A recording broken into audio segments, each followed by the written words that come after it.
And now it's time for a tiny bite of knowledge.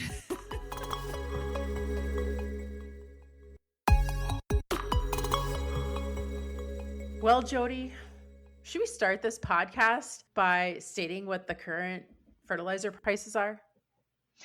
Are you sure you want to do that, Sarah? I don't want everybody to get really sad before we start talking about today's topic. I agree with you. I think if we actually state the current fertilizer prices, everyone will just turn us off and they won't listen. So we don't want that. So we'll just start talking about what is the topic for today, Jodi. So we're going to talk about how we can maximize the use of our zone soil sampling maps so that we can make the best possible fertility prescriptions given the high prices of fertilizer. Because who doesn't want to maximize their inputs when things are this expensive? I agree. And, going into this spring, there's been a lot of new interest in variable rate technology, and especially as it pertains to fertilizers because of the current state of the input prices and our commodity markets. And that's just how this spring went.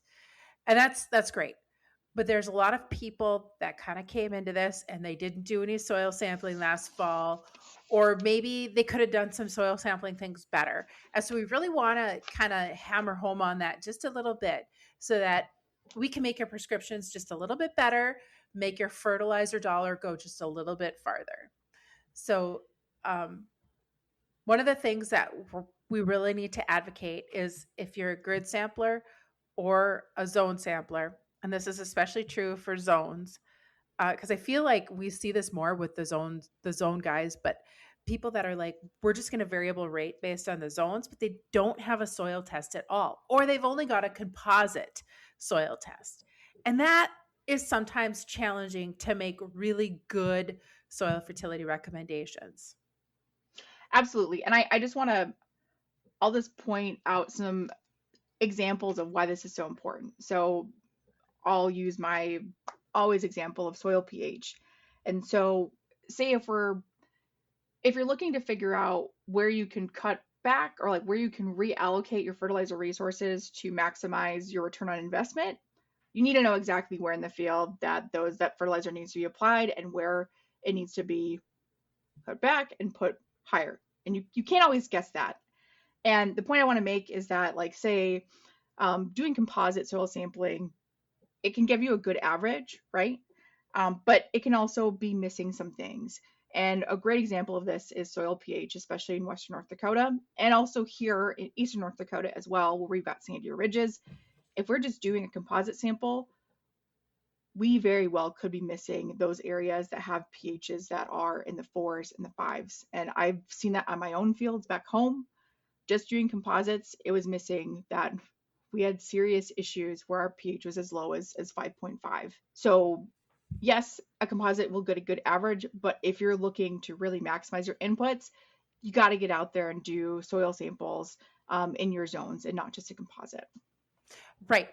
Again, not to say the same thing over and over again, but to hammer it home, when you composite sample, you are getting an average. That is the point of that soil test, and you are getting an average. You will not understand the extremes of what's going on in your field.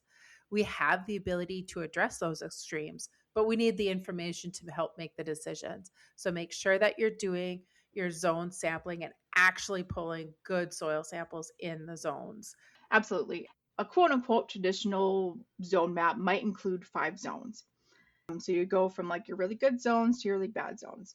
Sometimes a mod area might be included in that, whether that is a low spot that is salty compared to a hilltop in a field. You might split that out, and instead of just traditional 5 zones, you might have 6. You may have 8. However many zones you have, that's totally fine. Zones are meant to bin variability so that they can be treated differently in the field. The point I want to make on that is that, the first year that you're going out and collecting that zone soil fertility information or sampling for zones, it's a really good idea to go out and sample as many of those zones as you can. So for example, on my own farm, the first years that I was out soil sampling, I went out and I did go out and sample every single zone. And now when I've got a shorter time to get samples done. And I kind of know how my intermediate zones work. So like my zones 2 and 4, I do just do zones 1, 3, and 5. And I still think that gives me a pretty clear picture because I know, what those zones 2 and 4 tend to look like based on previous soil test information. So point is, it's a good idea to get out there and soil sample every single zone at least once.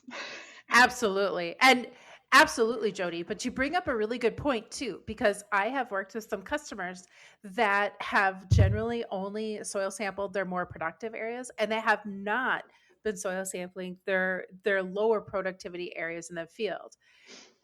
And if I hear you correctly, it sounds like you're talking about soil sampling your highest productivity, your medium productivity, and your lowest productivity.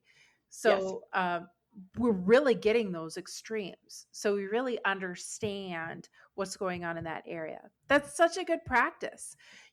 So often when we think back to those low productivity areas, those are the areas where we have applied the same amount of fertilizer in those spots as we have the rest of the field forever, but they're low productivity. So you're only harvesting very little yield off of it.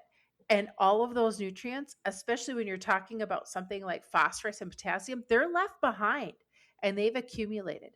So many times in those spots, once I have that soil test and I understand where exactly those values are or how high those soil testing values are in those spots, when you couple that increase in nutrients in those areas along with the decreased potential yield potential in those areas,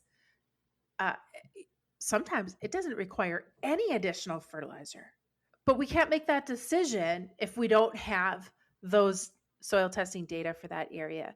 So even though you're going to be depending upon the higher productivity zones for most of your yield, make sure that you're still soil sampling those lower productivity areas so we can understand how the best way to manage that cost into that lower productivity area is. Absolutely. I mean, if your goal is to, maybe you say, oh, I want to cut back on fertilizer. Well, that's probably a good place to cut back on, is those areas that have been flat rate applied and haven't been getting yield. Like that's such a no-brainer. But it sounds kind of counterintuitive to be spending that money in those poor zones with a soil sample and a soil test, but you really should be, because you're going to get that money back pretty quick if it has those high soil fertility levels. And most of the time, these low productivity areas have a lot of fertility that doesn't need to be there.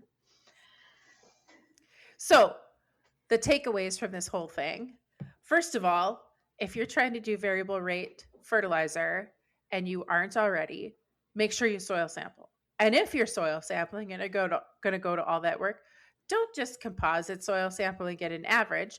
Make sure that you sample across your zones. Most of the grid sampling people out there are just grid sampling. So don't worry about you guys too much. But hey, zone people, get out there and get your zone soil samples done. Okay. And when you are doing your soil sampling, make sure that you are sampling the extremes of your field so that you have that data when it's time to make the decisions. Soil sample the highest productivity and the lowest productivity, maybe one zone in the middle. Yeah, when inputs are as high as they are and crop prices are as low as they are, the last thing you want to question is whether or not you're applying too much or too little in areas of your field. And the best way that you can reduce any sort of risk in that is getting out there and getting a soil sample and a soil test.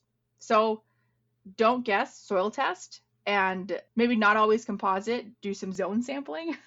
Oh my gosh, I love that. I'm so going to use that. Don't guess, soil test. Don't guess, soil test. But I like it. Don't guess, soil test. There's a cheer in there.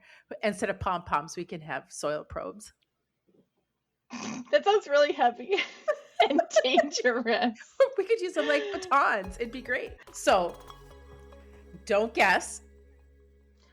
Soil test. And make sure to sample your zones. Sample your zones.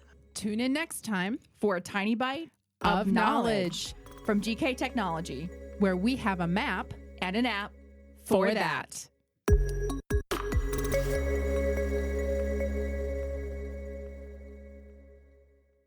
Let the geeks at GK Technology help you with your agricultural data. Their agronomists know agriculture.